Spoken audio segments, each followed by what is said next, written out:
안녕하세요. 오늘은 여러분이 보내주신 자료를 좀 보면서요.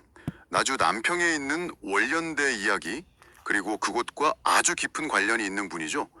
취재 정극용 선생의 삶을 한번 깊이 들여다보겠습니다. 이게 참 혼란했던 시대에 신념을 지킨다는 게 어떤 의미였을까 같이 한번 생각해보는 시간이 될 것 같아요. 자, 핵심 주제는 바로 이겁니다. 불사이군. 그러니까 두 임금을 섬기지 않는다 이런 굳은 절개인데요.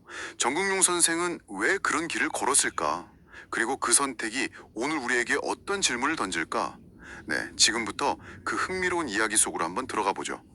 우선 정국용 선생 이분이 어떤 분인지 알아야겠죠. 호는 취재고요. 나주정씨 가문 출신입니다. 고려 말 그리고 조선 초 딱 그 격동기에 사셨던 분이에요.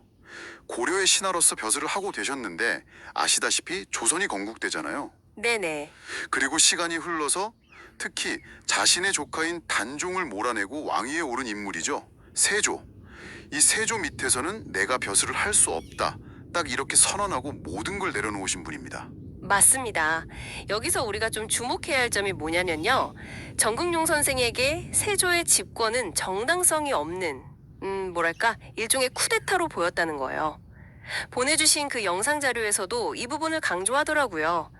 두 임금을 섬길 수 없다. 이 말은 단순히 왕조가 바뀌어서 싫다. 이런 차원을 넘어서는 거죠. 아, 그 방식 자체가 문제였다. 그렇죠. 비정상적인 방법. 그것도 자기 혈육인 조카를 내치고 권력을 잡은 지도자 아닌가요? 그걸 인정할 수 없다는 아주 강한 윤리적인 저항이었던 겁니다. 그러니까 개인적인 어떤 영달이나 지위보다는 의리, 명분, 이걸 택하신 거죠. 그래서 결국 모든 관직을 버리고 고향 남평으로 돌아오셔서 조용히 은거 생활을 하신 거네요. 홍덕산 또는 뭐 호산, 호랑이산이라고도 불렸다면서요? 네, 그랬다고 합니다. 이 산이 월련대라는 특별한 이름을 얻게 된 데에는 아주 가슴 아픈 사연이 있어요. 이게 중요합니다.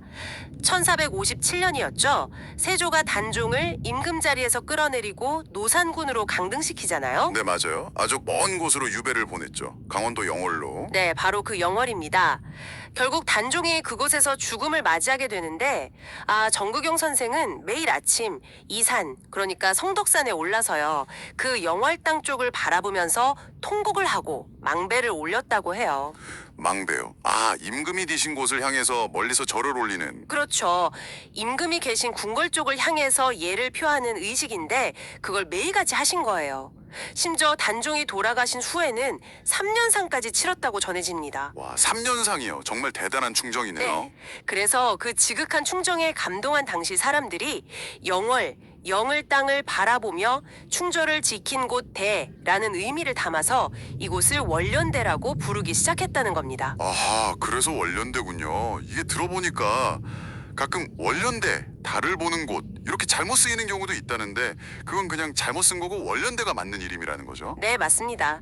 자료에서도 그 점을 분명히 하더라고요. 이건 단순하게 경치 좋은 정자 이런 게 아니라 한 선비의 그 꺾이지 않는 양심, 그 정신이 서려 있는 그런 공간인 셈이죠. 그렇군요. 그리고 정극용 선생의 후손들이 정말 대단한 게 500년이 넘는 세월 동안 이 월련대에서 그분의 불사이군 정신을 계속 기리고 있어요. 석고대제라는 제사를 지내오고 있습니다. 석고대제요? 그건 보통 공자님 같은 성현들께 지내는 제사 아닌가요? 맞습니다. 원래는 그런데 정극용 선생의 높은 학문과 그 절개를 기리기 위해서 이곳에서 특별히 봉행하는 거죠. 그러니까 단순한 추모를 넘어서는 거예요. 그 숭고한 뜻을 계속 이어가고 또 이 지역의 어떤 정신적인 구심점으로 삼으려는 그런 노력이라고 볼 수 있습니다. 여기가 정말 우리가 좀 곱씹어봐야 할 지점 같아요. 보내주신 자료에서도 정경용 선생의 삶이 던지는 메시지를 되게 강조하잖아요. 두 임금을 섬길 수 없다는 이 말이 그냥 과거 왕조에 대한 충성 이걸 넘어서서 어떤 상황에 처하든 인간으로서 부끄럽지 않은 길, 그러니까 옳음을 선택해야 한다는 현재적인 외침이다. 뭐 이런 거죠. 정확합니다. 저는 그분의 삶이 오늘 우리에게 이렇게 묻는 것 같아요. 자, 정국용 선생에게 그 세조의 집권이 부당한 권력이었듯이 만약 지금 당신의 삶에서 어떤 부당한 상황이나 압력, 그러니까 당신만의 세조를 딱 마주하게 된다면 당신의 신념을 지키는 당신만의 원련대는 어디인가, 그리고 당신이 지켜야 할 소중한 가치, 당신의 단종은 무엇인가, 그걸 어떻게 지켜낼 것인가. 아, 굉장히 근본적인 질문이네요. 그렇죠. 이런 질문을 던지는 겁니다. 원련대는 그래서 과거를 기리는 장소를 넘어서 현재 우리 정신에 이렇게 비춰보는 거울 같은 역할을 하는 거죠. 오늘 이렇게 나주 남평 원련대에 얽힌 정극용 선생의 불사의군 정신을 쭉 따라가 봤는데요. 정말 권력 앞에서도 자신의 원칙을 굽히지 않았던 한 인간의 신념이 이렇게 오랜 세월 동안 기억되고 또 이어져 왔다는 게 참 대단하게 느껴집니다. 네.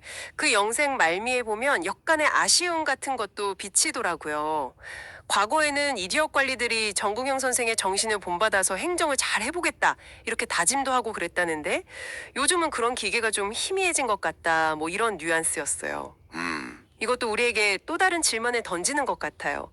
정말 빠르게 변하는 이 시대에 여러분에게는 불사이군처럼 흔들리지 않는 그런 원칙이나 신념이 있으신가요? 그리고 그걸 일상 속에서 어떻게 지켜나가고 계신가요? 한 번쯤 잠시 멈춰서 스스로에게 물어볼 만한 그런 질문이 아닐까 싶습니다.